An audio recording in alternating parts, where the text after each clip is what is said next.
Las universidades estatales de todo el país estaban prácticamente tomadas por el ejército. La Universidad Enrique Guzmán y Valle La Cantuta no fue la excepción. En esta universidad, los efectivos de la División de Fuerzas Especiales del Ejército se ubicaban en la capilla. Desde aquí vigilaban día y noche a los estudiantes y sus maestros. En estas habitaciones dormían los alumnos que provenían del interior del país. La noche del sábado 17 de julio, los internos habían organizado una fiesta para agasajar a quienes cumplieron años durante el primer semestre. Sin embargo, los militares suspendieron la reunión y todos se acostaron temprano. Ese era el motivo por el cual muchos estudiantes se quedaron esa noche en los internados, inclusive mi hermano. Horas después, entre la 1 y las 2 de la madrugada del domingo 18 de julio, un grupo de aproximadamente 20 individuos, armados, encapuchados y con botas de tipo militar, ingresaba al campus universitario por la puerta principal. El teniente Aquelino Portela, a cargo de la base militar de La Cantuta, les abrió la reja. Portela había recibido la orden del general Luis Tuto Pérez Document de dejar entrar a los encapuchados. El día que se produce el secuestro, el grupo actúa como si llevara una lista, ¿no?, de personas que eran las que había que llevarse, ¿no? Entre los agentes que se infiltraron esa noche en la universidad estaban un profesor de ciencias y un estudiante que trabajaba para el servicio de inteligencia del ejército. El estudiante infiltrado era Jacinto Tena y el profesor ocupaba un puesto en el decanato de la Facultad de Biología. Los comandos, sin dudar, se dirigieron directamente al dormitorio y en medio de la oscuridad sacaron a los 9 estudiantes y al profesor de pedagogía.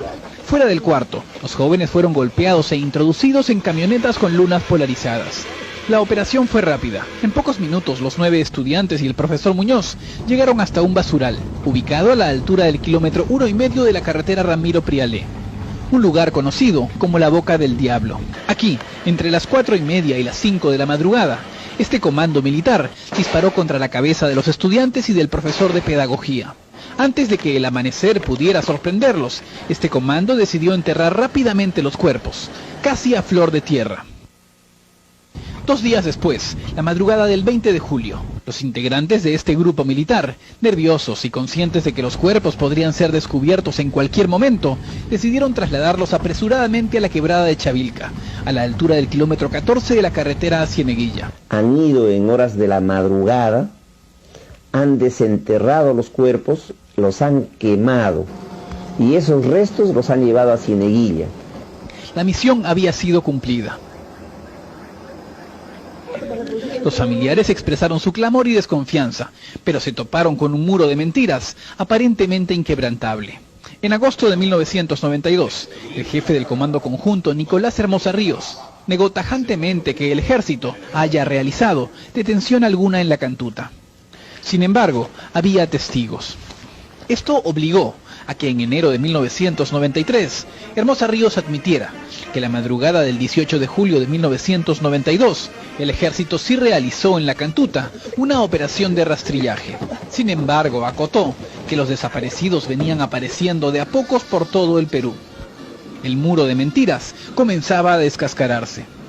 El 2 de abril de 1993, el muro recibió su primer impacto serio.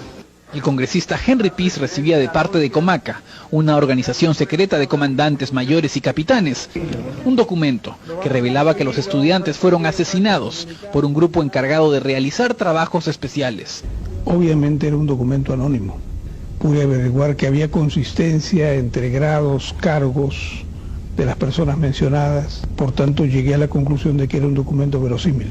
Y obviamente, como siempre había ocurrido, el Congreso Constituyente no quería nombrar comisiones investigadoras.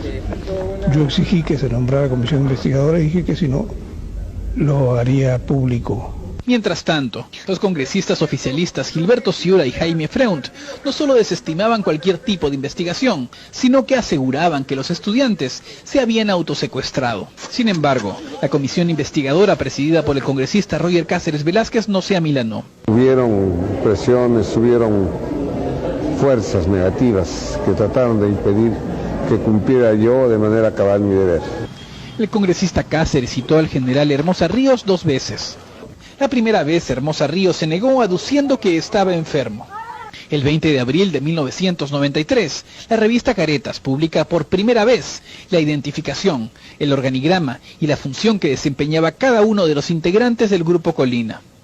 Solo entonces el general Hermosa Ríos asistió al Congreso y declaró que toda la investigación era una farsa que buscaba mellar la imagen del ejército. El muro de mentiras buscó reforzarse, a las buenas o a las malas. Así, el 21 de abril de 1993, el general Hermosa Ríos, para amedrentar a la prensa y a la comisión investigadora, sacó a pasear sus tanques alrededor del Parlamento. Ellos querían a ver si se asustaban los congresistas. Y no solamente no causó susto, sino que las propias maniobras de la mayoría oficialista evidenciaron qué cosa estaba pasando por detrás. El 11 de mayo de 1993, el general Robles lanzó otra piedra contra el muro. Dijo que Martín Rivas actuó con la aprobación del general Hermosa Ríos, de Montesinos y de Fujimori. Manifesté sobre la autoría intelectual recaía directamente sobre Vladimiro Montesinos, como asesor presidencial y jefe real del Servicio de Inteligencia, y sobre el general Hermosa Ríos. Después se asiló en la Embajada de Estados Unidos. Los cimientos del muro se debilitaban, por eso era protegido de cualquier forma. El 3 de junio de 1993, la sala de guerra que investiga el caso La Cantuta desestima las declaraciones de Robles y él fue considerado un cobarde y felón. El 10 de junio, Montesinos es citado por la Comisión Cáceres, pero el CIN envía una carta respondiendo que no acudirá. Mientras tanto, los familiares veían cómo sus esperanzas no solo se estrellaban contra el muro de mentiras, sino que éste reaccionaba con amenazas. Sí, me quisieron secuestrar, ¿no? Meterme en un carro cuando yo estaba andando por Plaza San Martín. Sí he percibido más que amenazas, son los resultados de una venganza seguramente tomada desde el poder, que han motivado infinito sufrimiento en mi familia. Sin duda una verdadera muralla, la cual se vio defendida por el propio ingeniero. El 26 de junio de 1993, la comisión investigadora del Congreso pidió la destitución de Hermosa Ríos. Pero Fujimori salió en su defensa y le reiteró su respaldo. Pocos días después, la primera semana de julio de 1993, un misterioso sobre se convirtió en la luz a través del muro. El hallazgo de las fosas tiene su origen en un hecho, en la aparición de un sobre Manila con un croquis en donde estarían 4 fosas en Cieneguilla y dentro del mismo sobre una muestra de huesos, ¿no?, calcinados. Esa bolsa llegó a una oficina del Congreso de la República y fue de esa oficina del Congreso de la República, ¿no?, que primero nosotros fuimos informados. Y es el congresista Roger Cáceres quien le entrega este sobre al equipo de investigación de la revista Sí, compuesto por Ricardo Uceda, Edmundo Cruz y José Arrieta. En la revista hay 2 posiciones. Una posición de que inmediatamente hay que denunciar eso. Y hay otra posición, ¿no?, que dice no, hay que verificar. El 8 de julio de 1993, los periodistas llegaron al kilómetro 14 de la carretera a Cieneguilla y tras una rápida inspección, confirmaron la existencia de las fosas. El muro sufrió entonces la primera grieta de consideración. El fiscal Víctor Cubas Villanueva estaba de turno y fue él quien asumió la investigación. Fuimos encontrando un conjunto de restos óseos.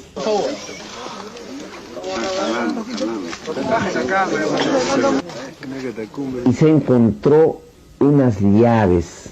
Las llaves le pertenecían a Carlos Amaro, el hijo de la señora Raida Cóndor. Yo le di la llave, papá, para que puedas abrir la puerta. Y hemos verificado que con las llaves encontradas en la fosa número 2 se ha abierto. Lo que nos permitió identificar que eran de los estudiantes de La Cantuta fueron las llaves. El muro comenzaba a desmoronarse. La fiscal de la Nación, Blanca Nélida Colán, desesperada, se niega a aceptar peritos extranjeros. Pero el muro ya estaba quebrado. El 6 de agosto de 1993, el ministro de Defensa, Víctor Malca Villanueva, reconoce en sesión de Consejo de Ministros que 4 oficiales del Ejército estuvieron comprometidos en la desaparición de los estudiantes de La Cantuta.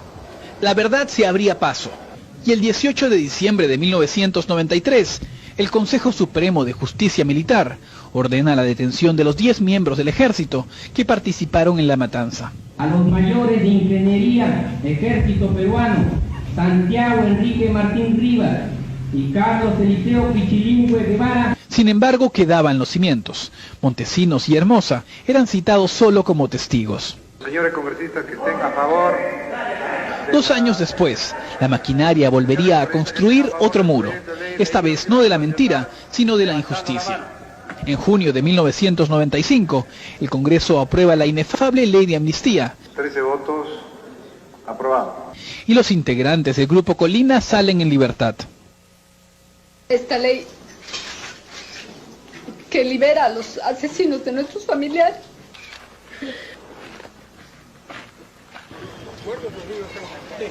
Años después, la Corte Interamericana declaró inaplicable la ley de amnistía. Pero para los deudos, solo habrá justicia cuando el expresidente Fujimori sea juzgado por estos crímenes. No se puede sepultar la luz, no se puede sepultar la vida, no se puede sepultar a un pueblo que busca la libertad. El periodista Francisco Igartua recuerda en su columna en el diario Correo de ayer, sábado 27 de julio, que fue la revista Oiga, es cierto además, cosa que no se ha mencionado ahora en el reportaje, la que publicó 3 documentos militares con la firma de Fujimori. Paco Igartua dice lo siguiente: sí puede probarse que el jefe máximo del Grupo Colina era Alberto Fujimori. Hay 3 documentos con su firma reclamando el ascenso de estos criminales después de las masacres de estudiantes en Huancayo, antes de la Cantuta y Barrios Altos. Esos documentos, en efecto, fueron publicados por la revista Oiga y, por supuesto, están ahora en manos de la juez anticorrupción que investiga estos asesinatos.